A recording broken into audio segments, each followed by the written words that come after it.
Welcome back नाज़रीन। हम Shanghai ताउन कॉन्फ्रेंस पर स्पेशल ट्रांसमिशन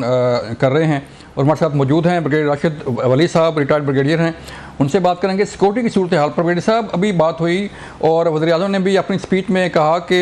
जो अफ़गानिस्तान की सूरत हाल है उसको कैसे कंट्रोल किया जाएगा, अफ़गानिस्तान की सरजमीन जो है पाकिस्तान के ख़िलाफ़ इस्तेमाल ना हो। और अभी बात हो रही थी कि काफ़ी सारे जो SCO कॉन्फ्रेंस के SCO तंजीम के जो ममालिक हैं उनकी सरहदें मिलती हैं अफगानिस्तान के साथ, तो हार्ट ऑफ एशिया भी है। तो कैसे सर इसको फिर मुस्तक़बिल में आप देख रहे हैं कि सिक्योरिटी सूरत बेहतर हो जाएगी ताकि मज़ीद जो है वो सरमायाकारी हो, मईशत जो है बेहतर हो? देखिए, ये ऐसी फोरम है, इसमें डिजिटल के साथ अफगानिस्तान के जो फोरम है लाइक आज, इसमें रशिया भी है, अफगानिस्तान, ईरान, पाकिस्तान और China, Iran, central Asian states, सब के स्टेट्स अफगानिस्तान में पीस थे। साउथ एशिया और पाकिस्तान एक नेचुरल है, वो एक पाइप ड्रीम नहीं आएगा। ये तमाम सब्जात हैं। अब इसी ब्रिगेडियर राशिद साहब की आवाज़ में सही नहीं आ रही। जी सर। जी, तो इसीलिए हाईलाइट किया है कि ये एक कंसेंसस का पुराना ये इरादा था और उसको अमल करना है। फिर एक फोरम है, फिर एक होती है, तो ज़्यादा अच्छी है कि क्या यूक्रेन की जंग की तरफ है। SCO ऐसा फोरम होता है जिसमें ये क्या नेशन स्टेट पाकिस्तान मिल के जी अमन की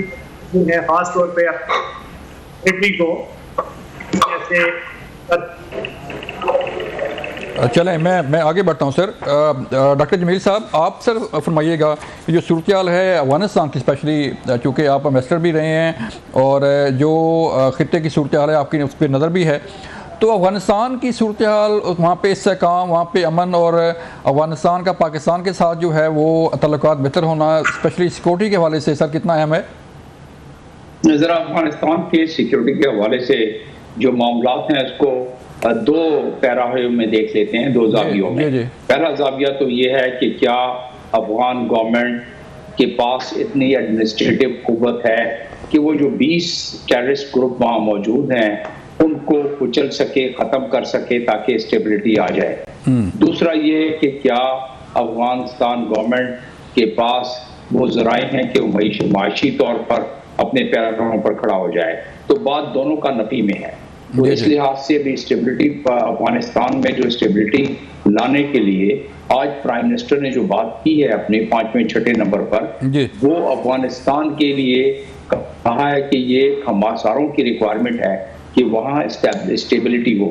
और उसके लिए सारे रीजन को उन्होंने कहा कि ये उसके इंटरेस्ट में है ताकि, और फिर उन्होंने ये भी जिक्र कर दिया कि वहाँ बड़ी सख्त ह्यूमैनिटेरियन असिस्टेंस की जरूरत है और वहाँ उनको मिलनी चाहिए। और उस लिहाज से फिर उन्होंने आखिर में जिक्र किया और वही जिक्र किया जो कि यूनाइटेड नेशन सिक्योरिटी काउंसिल ने जिक्र किया और उसके मॉनिटरिंग टीम ने, और वही बात मॉनिटरिंग टीम के पहले जो 2021 में जब तालिबान ने चार्ज संभाला था तो उस वक्त सिक्योरिटी काउंसिल रेजोल्यूशन में यही बात हुई थी कि अफगानिस्तान के सॉइल को दूसरे मुल्कों के खिलाफ इस्तेमाल ना होने दिया जाए। लेकिन अब यहाँ, और दोहा एग्रीमेंट में भी यही है, लेकिन यहाँ बड़ा सवाल ये पैदा होता है कि आप जो तवक्कुआत लगा रहे हैं, और यहाँ हम भी कभी कभी गलती खा जाते हैं। पाकिस्तान के ऑफिस और पाकिस्तान के इदारे, कि क्या हमें इस चीज़ का इदराक है कि 100% अफगानिस्तान अगर कुचलना चाहें तो उनके पास इतनी एडमिनिस्ट्रेटिव ताकत है कि वो कर सकते हैं? मेरा अपना तज्जिया ये है कि नहीं, उनके पास ना वो ज़राए हैं और ना वो उनकी बजट है उनके पास इतना। तो लिहाजा वो करते क्या है, वो अपनी झेप मिटाने के लिए अफगान तालिबान, वो जो उनके पुराने दरीना साथी हैं जिन्होंने उनके साथ शोल्डर से शोल्डर मिला के एलाइड फोर्सेस के खिलाफ या सोवियत यूनियन के खिलाफ लड़ाई की है, वो उनके कजन्स भी हैं, उसमें उनके ब्लड रिलेशंस भी हैं, तो उनको तो बड़ा मुश्किल है उनके लिए कि वो जाके उनसे भिड़ पड़े और उनको बिल्कुल कुचल लें। तो उनको कुचलने के लिए जाहिर एक मदद चाहिए, एक माशी मदद भी चाहिए, एक एडमिनिस्ट्रेटिव मदद भी चाहिए, और उसके बाद वो इस काबिल हो सकते हैं। लेकिन एक बात तो मुसम्मम है कि जब तक अफगानिस्तान की स्टेबिलिटी नहीं होती है तो वो BRI का ख्वाब, वो CPEC का ख्वाब, वो कनेक्टिविटी SCO के प्लेटफॉर्म पे जो बात हर जगह होती है और जिसका के SCO के चार्टर में जिक्र है, तो वो मामला, वो ख्वाब शर्मिंदाई ताबीर नहीं हो सकता। लेकिन इसका मतलब क्या हुआ? लेकिन डॉक्टर साहब, जो SCO कॉन्फ्रेंस के मौका पर अभी वज़ीर आज़म ने जो है ये भी जो है इलाकाई अमन और इस्तेहकाम की बात की, तो SCO ममालिक जो है वो किस हद तक रोल प्ले कर सकते हैं कि अफगानिस्तान और पाकिस्तान की और जो बाकी ममालिक हैं उसमें सूरत बेहतर हो सके? जी, इसी तरफ में आ रहा था। तो बेसिकली उनका तो बहुत बड़ा रोल है। इसको ना अमेरिका के हल कर सकता है, अमेरिका ने तो अपनी तबाह आजमाई कर ली इतनी दहाइयों तक, तो अमेरिका भी हल नहीं कर सकता है, वेस्ट भी हल नहीं कर सकता है। इसका हल अगर है तो है ही रीजन में, यानी कि SCO के ममालिक में, यानी कि China, Iran, Russia, Uzbekistan, Tajikistan, इनके पास इसका हल है। और इसीलिए SCO के प्लेटफॉर्म में जो रैट्स का जिक्र किया है प्राइम मिनिस्टर ने आज, जो यानी रैट्स का मतलब ये हुआ कि regional anti terrorist structure, regional anti terrorist structure तो अपनी जगह, उस पर एक्सरसाइजेज भी होती रही हैं, मशकें होती रही हैं, लेकिन उसका अगर मजमूई तौर पर देखा जाए कि काइनेटिक फोर्स से तो वो चीज बिल्कुल एलिमिनेट नहीं हो सकती, तो उसके मतलब यह है कि पोटेंशियल फोर्स, जिसका मतलब यह है कि वहां कुछ इक़्तिसादी तरक्की, वहां कुछ तालिबान की मदद, वहां उसके बाद उनको खिलाफ ऑपरेशन करने के काबिल हो सकेंगे। खासतौर पे ISIS जो कि अफगानिस्तान तालिबान के लिए भी दर्देसर बने हुए हैं, कुछ और ग्रुप भी उनके लिए दर्देसर बने हुए हैं, तो उनको पहले अपने पैरों पे खड़ा करके इतनी $6 बिलियन तो जब्त किए हुए हैं अमेरिका ने उनके अफगान तालिबान के, भाई वो $6 बिलियन ही रिलीज करा दें, तो हमारे कहने से तो नहीं कर रहे हैं। ये बड़े मुल्क दोबारा अपनी आवाज मिलाएं, तो उनके कहने से शायद थोड़ा नहीं, तो फिर चाइना, रशिया, ईरान, पाकिस्तान, ममालिक। तो ब्रिगेडियर साहब, अपना डॉक्टर सलमान साहब, मैं आपकी तरफ आ रहा हूँ सर। ये जो अफगानिस्तान की सूरत हाल हम बात कर रहे हैं, तो माशी सूरत हाल जो है अभी SCO कॉन्फ्रेंस के दरमियान जो बामी तल्लुकात हैं, उसको ज़ाहिर बात है अभी बायलैटरल इशूज़ पे बात हुई, आपस में तल्लुकात बेहतर करने के लिए बात हुई, और जो अलामिया जारी किया गया है अमन में जो है ख़ित्ते में अमन के लिए, इस्तेहकाम के लिए और माशी सूरत हाल को बेहतर बनाने के लिए, तो क्या SCO के प्लेटफॉर्म से कोई ऐसा मैकेनिज्म बन सकता है जिससे तमाम ममालिक जो है आपस में बायलैटरल इशूज़ पे बात करें, एग्रीमेंट्स हों, सरमायाकारी हो, माशी सूरत हाल बेहतर हो सबकी? देखिए, अफगानिस्तान के पॉइंट ऑफ व्यू से तो बिल्कुल बन सकता है, क्योंकि वहाँ पे चाइना बहुत बड़ा प्लेयर बन चुका है अफगानिस्तान में, और इस वक्त जो इन्वेस्टमेंट हो रही है ज़्यादातर चाइना की है,